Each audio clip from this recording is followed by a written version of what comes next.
নমস্কার। আজকে মঙ্গল গ্রহ নিয়ে আলোচনা করব। মঙ্গল গ্রহ ট্রানজিট নিয়ে কিছু কিছু রাশির জন্য যথেষ্ট প্রভাব বিস্তার করে। আমি সবসময় বলি, যখন কোনো গ্রহ ট্রানজিট করে 12 রাশি কেন, সমাজ সংসার সবার উপরেই কিন্তু তার প্রভাব বিস্তার হবে।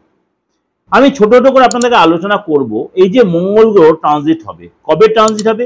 28শে জুলাই মঙ্গল গ্রহ সিংহ রাশি থেকে কন্যা রাশিতে প্রবেশ করবে। কিছু কিছু রাশির জন্য কিন্তু যথেষ্ট সুসময় বয়ে আনবে, আর্থিক লাভ হবে এবং আপনার এই সময় কিন্তু সন্তানের কাছ থেকে গুড নিউজ পাবেন।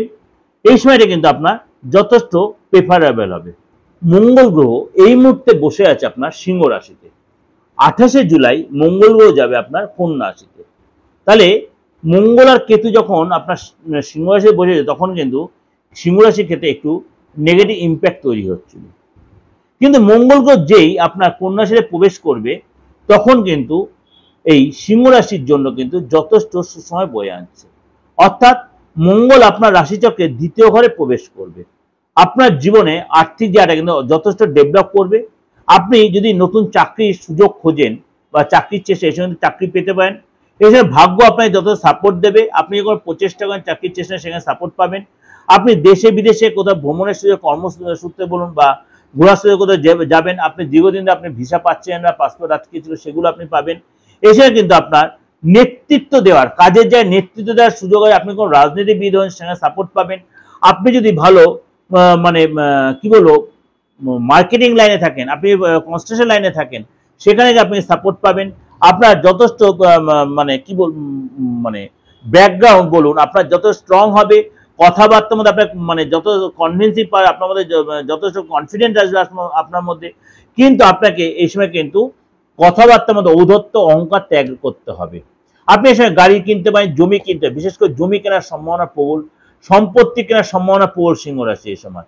এই সময় কিন্তু আপনাকে, এই সময় আপনি মায়ের আপনি সমর্থন পাবেন, আপনি মাতুলালয়তে সমর্থন পাবে। আপনি যদি আপনার বাচ্চাদের মঙ্গল সিচুয়েশন ভালো থাকে, তাহলে কিন্তু আপনি আপনার ভাইয়ের সমর্থন পাবেন। অর্থাৎ এই যে মঙ্গল আপনার রাশি থেকে সরে যাচ্ছে, আপনার জন্য কিন্তু যথেষ্ট সুসময় বয়ে আনছে। এই নিয়ে যে বললাম, এটা কিন্তু আপনাদের এই ট্রানজিটের উপর বেস করেই বললাম। যদি আপনার বাচ্চাকে, পার্সোনাল বাচ্চার যে মঙ্গল সিচুয়েশন ভালো থাকে বা আপনার হাতে যে মঙ্গল সিচুয়েশন ভালো, অবশ্যই কিন্তু আপনি রেজাল্ট আরো ভালো পাবেন। অবশ্যই আপনি এটাকে প্রপার ইউটিলাইজ করুন। আগামী 40 থেকে 42 দিন, 45 দিন আপনি কিন্তু প্রপার ইউটিলাইজ করুন। যাদের যাদের বললাম সময়টা ভালো, অবশ্যই এটা কাজে লাগান। আপনার সময়টা যথেষ্ট প্রেফার করবে, সাপোর্ট পাবেন।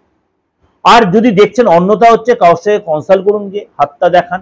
কারণ হাতে মঙ্গলের সিচুয়েশন, সে হাতের লোয়ার মঙ্গল, আপার মঙ্গল, দুটোই লোয়ার মার্স, আপার মার্স আছে, সেগুলো দেখান। দেখে তার প্রতিকার বলতে একটা পলা পড়েন তা নয়, কিন্তু তাহলে পলা সবার শ্যুট করে না। আপনি পলা পড়লে আপনি দেখা গেল সব কাজ ভেস্তে গেল, মাথাটা গরম হয়ে গেল, অ্যাক্সিডেন্ট হয়ে গেল, স্বামী স্ত্রীর মধ্যে প্রবলেম হচ্ছে। একদম এইভাবে নিজে থেকে একটা প্রেসক্রাইব করে, নিজেদের গুগলতে সার্চ করে পলা কিনে আপনি পড়ে নেন, ভুল করবেন। কারণ সে কনসাল্ট করুন। আপনি আপনার মঙ্গলের ডিস্টার্বেন্সের জন্য আপনার কি অ্যাকচুয়ালি সাপোর্ট নেওয়া উচিত, করে দেখুন, আপনি রেজাল্ট পাবেন। অর্থাৎ আগামী দিনগুলো আপনার যথেষ্ট ভালো আসছে, কাজে লাগান। নমস্কার, ভালো থাকবেন।